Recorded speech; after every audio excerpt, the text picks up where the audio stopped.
changes. But we are going to be jumping into our fourth game of the day, ladies and gentlemen. And 5-1 and OUG are very, very close to each other, spawning right on top of each other on these Fireflies. And now that we are on the Morris Isle, ladies and gentlemen, we do have these Fireflies. So we are going to be seeing a lot more ult utilization. Looks as though 5-1, unfortunately, weren't able to get any of the Fireflies though. None of these players on 5-1 were able to secure themselves a Firefly, and SS is going to be able to just dominate this fight with the Tessa ultimate. Unique and Pampy both getting locked up here. Pampy's going to be following it very soon. Does get parried, and OUG off the rip are going to be coming away with 3 eliminations. The MVPs of our previous game doing work. And now, looks as though we've got both of the ACOS Cannonball comps landing on top of each other, fighting each other off the rip. But JL is going to be the team that comes away victorious. Makes sense, considering that they do have 2 of the world champions from last year's Jacob on the team.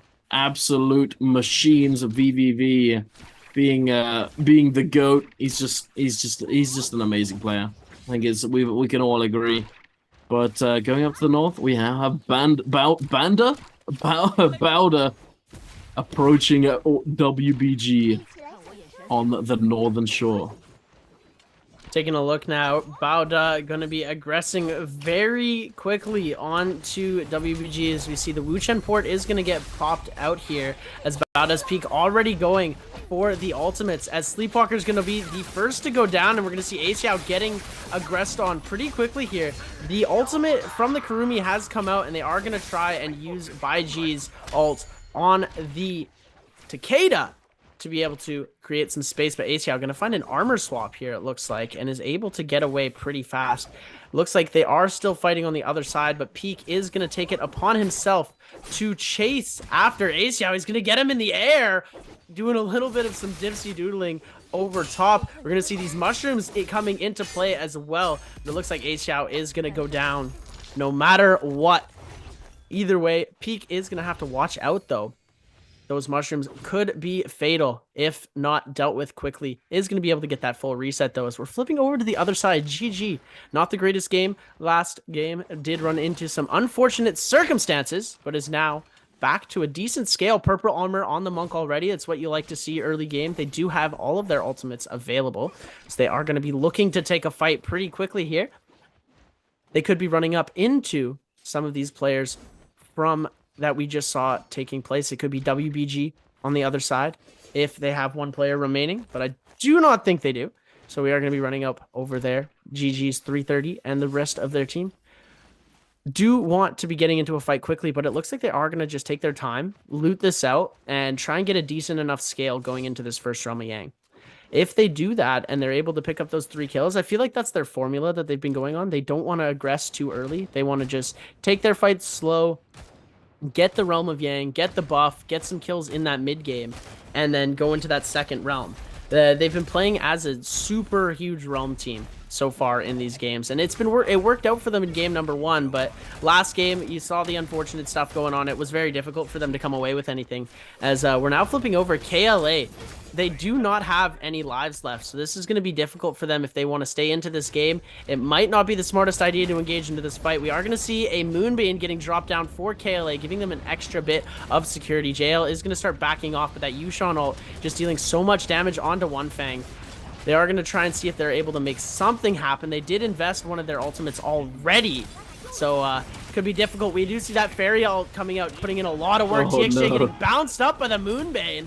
And this is going to be difficult for them. We do hear the other ACOS ult getting answered back as Cuckoo2 trying to make a play onto TXJ. And he's going to be able to get that uppercut from the Pounce, confirming the damage and coming away with the kill, taking out all of the members of JL, forcing them to go for their resurrections.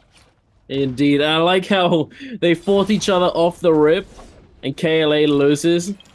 And now they fight yet again, but KLA has that Moonbane to their advantage. and they make excellent use of it and come away victorious in their second face-off against JL.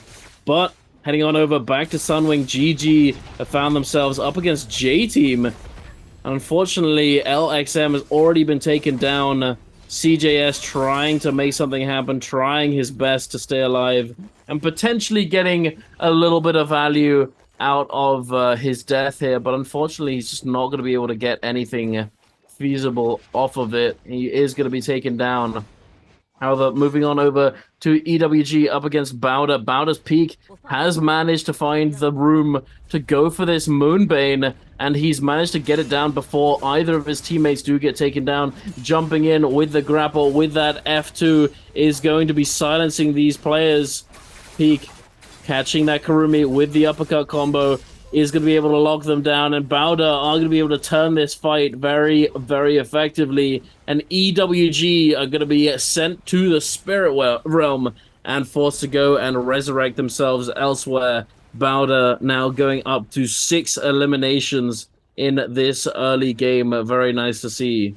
Now OUG on the outskirts, chilling, vibing, just looting up, getting ready to go into the realm of Yang potentially, or look for a grief opportunity, you know, find a team that is looking to go realm of Yang and come in with the Tessa ultimate and the Viper to prevent them from going in.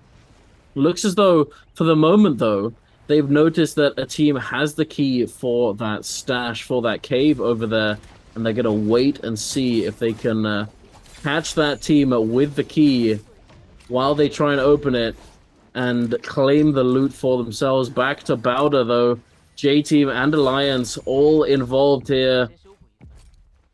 Both Bowder, both Alliance and this other team, both Wuchens, forced to use their teleports to disengage. Alliance, I feel like they probably could have continued fighting there potentially, but opting not to go for it as the reses and the rebirth charms are going to be expiring very soon. Bowder with the same thought, looking to disengage, grappling as far away as they can, and looking to go and spend the money that they've managed to earn for themselves as soon as possible. But it looks as though they're bumping into GG after having resurrected themselves. They might actually be able to force this fight and come away victorious, but I'm not sure if they're going to go for it. I think they're just going to go shopping instead. Might be for the best. GG potentially looking to go towards the south and find themselves a Realm of Yang fight to try and scale up into this endgame, as they are running these this traditional Transformer composition. Realm of Yang is definitely where you want to be going. It's one of your win conditions. It allows you to scale into the endgame. The Transformers benefiting so much from having scaled loot, from having that high rarity armor and weaponry. They're able to scale their ultimates so well, but I think they're opting not to go in just yet, as they still have only white armor on their Yueshan. Although that being said, they are heading over. They're sort of waiting on the outside to see if they can sneak in or something. I'm gonna try and snipe that third into the Yang, but it looks like they're gonna actually go first here, as they're gonna be fighting against XCG in this Realm of Yang. Sand Siphon, I believe XCG is playing. They could be playing on the Sandformers. They're gonna take a look as we start off into this game. We are seeing they do have a Temi, and they do have the Monks, so they are going to be playing Sandformers and not the Siphon. As this is already starting, LXM's already going to get pretty quickly demolished. CJS forced to ult almost immediately here, and now 330 hopping into that ultimate as well. This is going to be very difficult for them. Losing their healer so quickly into this is almost 100% certain doom.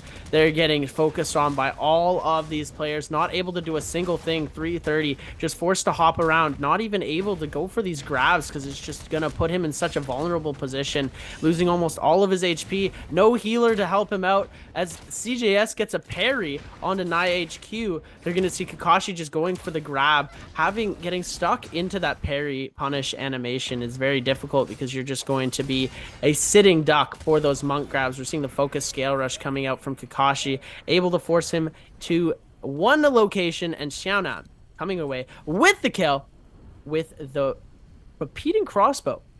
Good little ranged skill used there to come in and pick up the elimination. And yeah, as soon as your healer goes down like that right at the start, there's basically nothing you can do into those fights. You try to ult up, you try the best you can to come away with an elimination, but you know, 3 Transformers or 2 Transformers and a Temi, very difficult. Unfortunate situation. Everything's going wrong for GG in these past couple of games. As we're flipping over to KLA. 3 kills on the board so far. They're sitting pretty. All of these teams in the top 6, they don't really have to worry too much about making it into the finals. They're almost guaranteed to be doing so. One thing that they could be focusing on is getting as many points as possible to have some more pre-posed points going into this. And that's what they're going to be trying to do. But hopefully they're going to...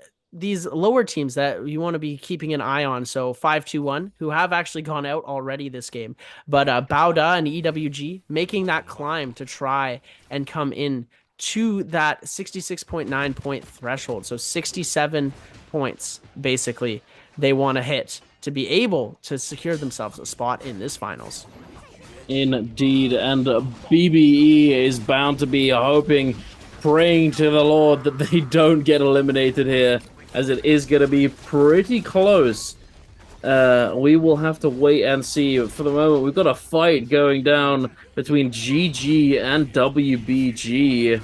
330, having lost a lot of his armor, is going to be able to regenerate all of that with the Kurumi circle. I am somewhat surprised that this Kurumi has opted to go for the armor circle here, as opposed to that health circle, so that when the Transformers do need healing in their ultimates, that they can effectively heal them with that health Kurumi circle. But instead, they're going for the armor circle, meaning that they're going to be using it, or they're going to be trying to use it before the Transformers are actually forced to use those ultimates, or afterwards. Which it's not bad necessarily, but I think that in certain situations, especially like that, for example, if the Tianhai just gets absolutely cooked, you know, it might be worth having that V1 so that you can keep him alive and make sure that he doesn't get taken down during the ultimate. But KLA coming in for this third party, and J-Team looking to get involved as well. Lee desperately trying to make it up these rocks, the buttery rocks. But Cuckoo is on his tail with this Farrier mech that he has jumped into. And he is doing work, sending out these turret shots constantly. Not finding all that many connections, unfortunately. And the ultimate from the ACOS already down as well. They're kind of back to neutral at this point. They do have their Yueshan ultimate ready to go. And Lee is just going to be healing out in the open. And Cuckoo's just going to pick up a freak elimination with this cannon. They're not going to teleport away and resurrect their teammate, but still, KLA able to pick up a free kill, it seems. When that mech first popped up and Cuckoo was focusing onto J-Team's Lee, Ice was doing an amazing job at peeling with his F ability. He's sending those swords out to be able to block all of that damage from the Farrier mech. I thought that was such a good job used to be able to keep Lee in the game. And it's just those little tiny things that change the course of an entire fight. Lee ended up still going down to that cannon fire off a misplay later on, but the fight could have been so much different if they would have gone out a little bit earlier. As we're taking a look now, GG, last remaining players, LXM, going to be out in the graveyard trying to run away from J-Team as J-Team looks to pick up this kill maybe one last time. LXM is just going to be able to pour it out, and J-Team is not going to be able to come away with this elimination. They're going to just give it to the zone as Lee going to try and get back into the zone. It looks like they do have the resources and the HP to get back in. They're not very far out, and the health depletion or the healing cancel has not taken too much of an effect yet, as EWG waiting in the wings for them returning into the zone. Gonna send a couple range shots, let them know they're there, but not engage too quickly. But we are flipping to the other side, and it looks like TXJ is gonna be getting eliminated by Alliance really quickly. The Tessa Charm coming out, contesting this Spirit Well here. We are going to see another Tessa Charm coming out from Alliance this time, trying to go for that Scale Rush off, and it's going to be big damage, and the Tessa Charm almost taking him out, but the Varia Mech saving the life of the player from JL. One Fang trying to make some space and create some definitely much needed space with that. Oh my goodness. TE's Han coming in with the tactical nuke. AC-130 able to get the stun on almost everybody. But the Wuchen Port's going to come in and save most of these players, except for VVV getting left behind in the Varia Mech. Oh my goodness. They're not going to chase. Oh, no, wait. There we go. I was going to say, are they not going to chase him? No, Han just immediately goes back to the Spirit Well, just like, okay, cool, I did my job, you know. You go kill him, LWD. I did my job, now you go get the kill. And he does exactly that, goes and picks up that kill onto VVV. Unfortunately for him, he does get taken down. But back to OUG, MVPs from, was it last game? It was indeed. Bowder with the Draco Storm. Looks as though they picked up a Spirit Well, or potentially they went uncontested in the Realm of Yang. And have managed to secure themselves a Draco Storm. But unfortunately, the time on this buff is ticking down. They may have found a fight onto EWG here. Maybe, if they're able to catch up to them. EWG have definitely spotted them out, and they know that they can't really take this fight. They're right behind Alliance, though. They might be able to pass by Alliance and have Bowder focus Alliance instead, but Alliance themselves have noticed what's going on, and they themselves are also going to be trying to immediately disengage. The silence comes through onto 14, the Tessa ultimate as well, and it looks as though 14 might be cooked here. He doesn't get immediately bursted, so he does have a chance to use his F into the ultimate. I feel like this was definitely a misplay coming from Bowder. They could have bursted him down if they were more coordinated and if they had the better weapons. They definitely could have confirmed that kill, but unfortunately they just let it slip through their fingers, and now they're trying to make something happen onto 9, and they do so. Nothing much that he can do there, unfortunately. He doesn't have that Tomoko, ladies and gentlemen. He only has the Takeda. But Takeda Ultimate, when there's a silence, you kind of cook. You kind of cook when you're out in the open. And that is all she wrote for him. Unfortunately, EWG losing a member and not having any kills on the board either. Bowder is going to continue to chase this team down. XG trying his best. The lonely Karumba on her lonesome. Uses that F. Manages to get the teleport off. Very nicely done. But it's not going to matter, I don't think. He is just going to be chased down by Bowder, taking them up to 8 eliminations. Managing to pick up, I think, 2 kills using using that Draco Storm. A solid result, I would say. They could have had that third one, and it's just the Tessa stun goes away after you take a certain amount of damage, and you get. So they could have coordinated the attack by doing one big burst of damage all together, but somebody hit first a little bit too early with something that wasn't enough damage to take him completely out, and he was able to get the F and the ultimate off. Unfortunately, 14, we do just see in the kill feed going down to KLA's Cuckoo too. But now flipping over to this fight, OUG's SS getting absolutely blitzed right now in the Temi ultimate. NaiHQ and Xiaonan are actually going to be the ones to pick up these kills here. OUG's SS is going to go down. TE's LYD also is going to get eliminated pretty quickly, but getting revived after the Wuchen port is going to send them all to safety. As XCG picking it up a little bit. 10 kills in this game. I haven't seen too much from XCG so far. Definitely picking up the pace in game number 4. As we've got 10 minutes left, this has definitely been one of the slower games that we've seen today. 24 players left with 10 minutes on the clock.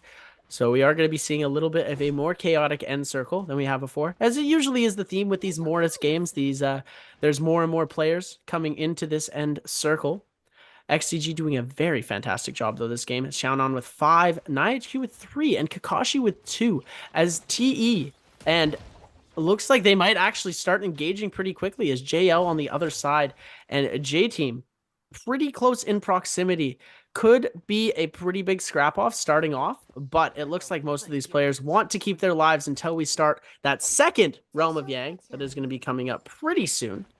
As we're taking a look at Bauda as well. As you see, not very many gold jades under their belt, but they've got some purple ones, and that is going to be the differentiator in these games now.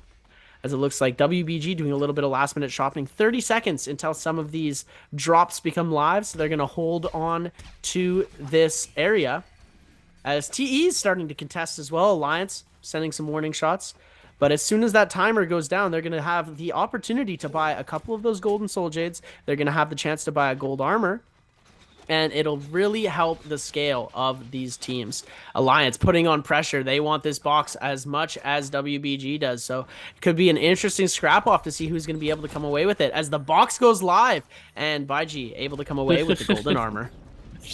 There it is, Boyge with that golden armor. It seems kind of silly that you're just able to buy these armors from the shop now. But I have to say that this is something that I talked about for a long time before they released the news that this was going to be what was happening. You know, I talked about the idea that so many teams it becomes very hard to actually scale up and get these golden armors, these purple armors at times. But now having the ability to buy them in the shop is so good for some of these teams. You're able to just get that one more purple, one gold that you want on a very important member of your team, so that you're able to keep them alive in the end game. You know, some characters, they just require that sort of golden armor, that extra little bit of padding, you know, or they just scale a little bit better with the armor, that sort of thing. And I do really like it. You know, I think it's a very good addition to Immortal War. But taking a look now, JL, speaking of armors, they are all on blue. 3 little blueberries ripe for the picking, and WBG has spotted them out and have recognized that they are definitely a potential target. However, the Spirit Well has become active very close by, so I think they're probably going to be turning their attention over to that, as KLA have posted up in the middle of it already, and they are already getting that progress bar down. Almost a third now progressed through on that Spirit Well. KLA are going to start getting a little bit of pressure here coming through from this team, from WBG. Bauda on the other side as well. KLA do have to be careful here that they don't get pinched. They don't get sandwiched between these two teams, as even if they manage to secure themselves the golden armor, it might not mean anything, really. It might not be enough to save them from the onslaught of WBG and Bauda. And JL as well, up in front of them. They're just hoping desperately that they're going to be able to come in and snipe away some of this loot to help them going into this endgame, as all 3 of them have that blue armor. Cuckoo is just doing the rounds, throwing out those cannon shots. You guys, you know you have to stand in the middle, right, to progress it, right? You can't just stand on the outside. Wait, no, you can? Wait, what? Okay, now I'm just confused, bro. Now I'm just confused. I'm pretty sure you have to stand in the middle. It started going down a little bit. Maybe it was. See it get dropped, and they're gonna, yeah, maybe he just dipped in and it progressed really quickly. Oh my goodness, getting dropped down really low here, as it didn't look like they were able. They did get the golden armor. They were able to escape with that, but they had to invest 2 ultimates here, and it looks like they might be investing a 3rd one as soon as this Feria ult goes down. QGG might be hopping into that Yushan. VVV and Team JL not able to escape with any of the loot like they were trying to, and WBG not getting too much either. You know, as the ultimates go down, they're now going to be a pretty big target, as we're also seeing in the corner JL running out of oh my goodness, JL's One Fang is going to end up going down. They are going to be able to get him back up though, popping that Yushan Yep. ult right away. They're going to have to burn the ultimate to be able to stay alive in the game. And it looks like TXJ was able to pick up the purple armor that was dropped after swapping out that golden armor. So, in a tough situation right now, because they are such low scaled on ultimates and armors, and they're just getting decimated by that Bane's Breath and all the other range shots coming around from these teams, having to invest that ultimate pretty early on the Yushan is going to be very difficult for them to keep up, as we're seeing One Fang is going to go down pretty quickly here. QGG coming away with the kill. Bao does Jing now, trying to see if they can pop a Tessa Charm onto the rest of these JL players. Unable to hit very much. They're trying to get their teammate up. One Fang gets up, gets in the mech, and this is the second rescue time they've been able to get for this player, but TXJ getting hit with a Fairy at F3. Gonna get silenced for a quick second there and stunned, losing most of his armor. Gonna be able to get a pot, though. Lee, the only other player putting pressure on them right now, but One Fang in a very dangerous position, needs to get that reset off. Only on blue armor, so it's going to be difficult for him to try and come back into this game. They are becoming the targets of the lobby very quickly. And getting him up twice means that two of these teams have gotten kills, 2 extra kills just given away, putting up more numbers and more points onto the board for their respective teams. XCG Indeed. now holding this space very well against Bao Da. We are going to see Xiaonan hopping in that Fairy ult right away here as Bao Da aggressing, sending out the Tessa Charm and the ultimate as quick as possible. We're seeing the V1 come out and the stuns are coming, but the Tumult ult saving XCG from almost certain domination.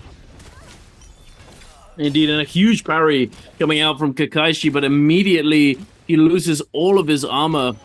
This Farrier mech does manage to peel for him for a moment, allowing him to get those heals off. Immediately, he does get pressured again by Bao Da's Jing, and now using that ultimate, the Farrier is out of ultimate. Using their ultimates very nicely in rotation, and also potentially allowing for Xiaonan to go in and resurrect Night HQ, as he has been taken down somewhere. I'm not sure exactly where he has been downed, but Kakashi, he's wandering around.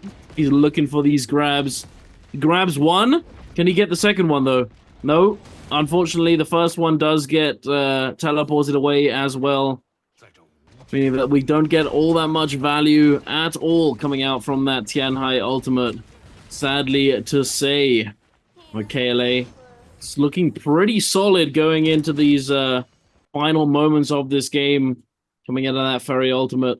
They don't have all of their cooldowns up, or they will soon have their ACOS up, but they're kind of vibing. They have 2 golden armors, a purple armor. They are in a very solid position to take the MVP for this game. TE trying their best to secure this Spirit Well.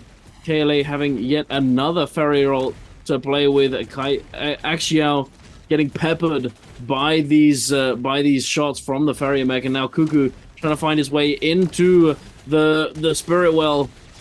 As soon as it pops, there's a golden staff there ready to be picked up. There's even a purple armor swap for him. He comes out of the mech taking damage, but immediately able to pick up that armor swap. Beautifully done. Able to just jump in, not even pressured somehow. But Cuckoo does get continuously pressured after the fact, is continuing to take some damage, but he does have his ultimate available. Takes to the sky, takes to the tree to find a moment to heal.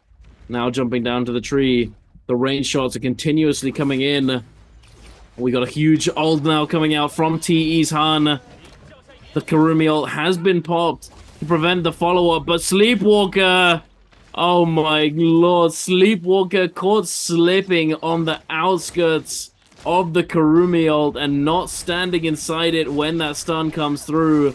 Does force his team to use their ultimates to save him. They do get the res, and now Baige forced to jump in with that Takeda ultimate, trying to make something happen with this Golden Pulse Sword. It could actually be the decider here. If they're able to find some value, if they're able to take some kills and get a few more under their belt, they might be able to come away with the MVP here, eliminating some stronger members in this lobby. KLA still looking very strong. They still have their golden armors. XCG Xiaonan now jumping into this Farrier mech, trying to heal up while he can, and now going to be looking for some turret shots, I'd imagine.